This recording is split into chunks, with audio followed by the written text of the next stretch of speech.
Now, the city of Cape Town has again urged residents to use water sparingly as power cuts impact on the water supply in the city. I want to bring in Farouk Robertson. He's from the city of Cape Town's Water and Sanitation Department. Farouk, thanks very much indeed for talking to us. As I understand it, the challenge here is that power cuts are affecting the pump stations that fill up the reservoirs. And if that doesn't happen, it doesn't fill up quickly as required to meet demand. And that's one of the reasons why you sent out that communication not so long ago. Yes, sir. Yeah, good evening to you. That is exactly the situation that we are facing, because if we look at Cape Town is not flat all the way. It has a number of higher lying areas on the fringes of the city itself. And that then requires that we engage in pumping to convey that water to these high-lying areas. And it's for that reason that we are also then making the request to our consumers, whether they be just our residents or as well as the businesses within the city of Cape Town itself.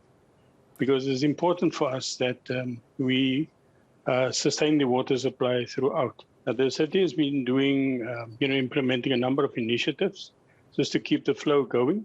And,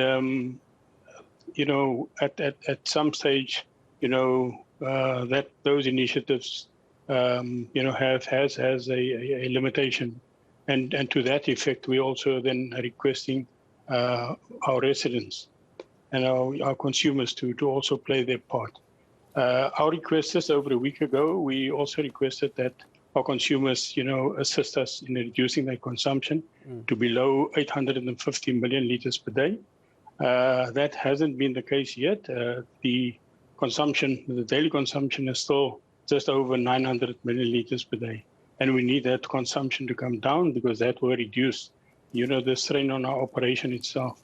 Now, with the load shedding itself, if we look at the timing of the load shedding and in relation to where our reservoir levels are, it's a very, very fine line that we are trying to balance, and we are at that point where, as our residents, yep, our consumers, they also have to play their part in terms of assisting the city to achieve these objectives.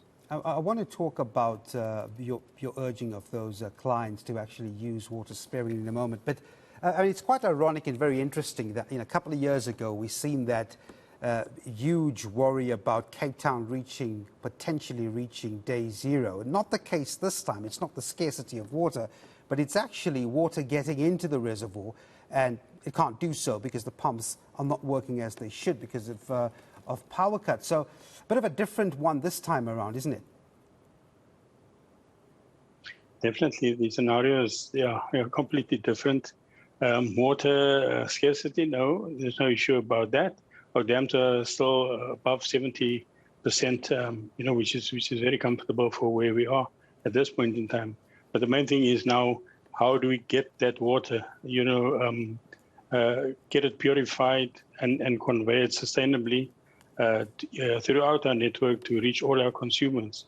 And that is where, the city is doing a bit of a balancing act and doing its level best.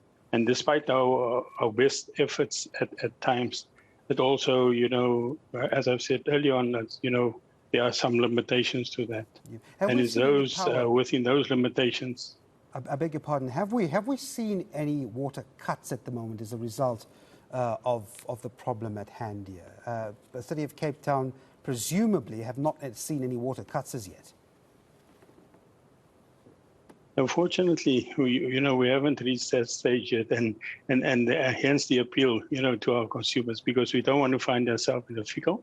We want to journey together in terms of mitigating this as a collective, so that we can sustain that supply throughout. That we don't have any situations where we have reservoirs running dry because we don't have the power to effect the pump conveyance to that reservoir.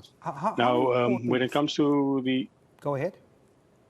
Yeah. When it comes to these pump conveyance, it's also the issue of extended load shedding. When we go into the higher stages, and especially when it kicks into that 4-hour periods, and depending on what the consumption is at that point in time, and then also what the reservoir happens to be at that point in time. So that all of that sort of has a knock-on effect.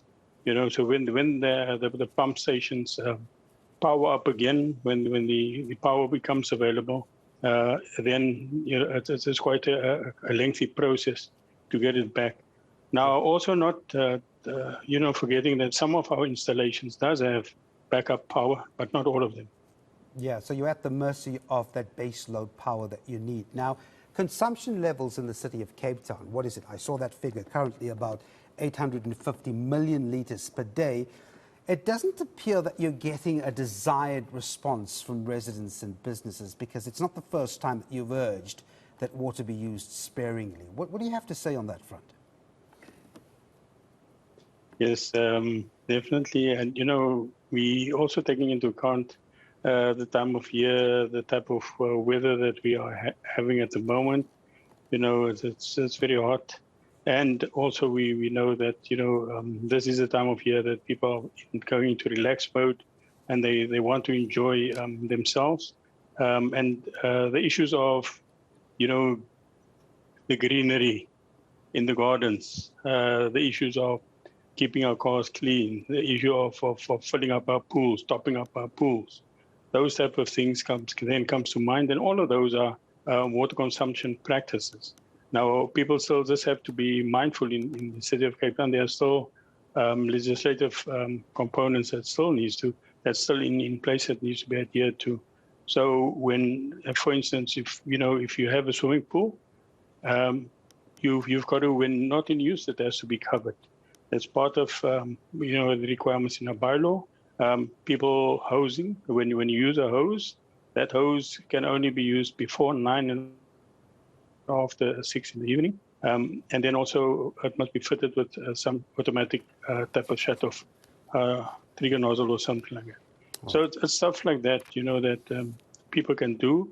And the city's website still has a lot of information regarding that. We just urgently appeal to people to go and visit the site and just refresh, the memories in terms of, how best they can assist the city in reducing that water consumption. All right. Well, we'll leave it there. Farouk Robertson from the city of Cape Town. Thanks very much indeed for talking to us. And that black you see on there is obviously what's been happening as a result of power cuts. Hopefully we'll not have that with other guests.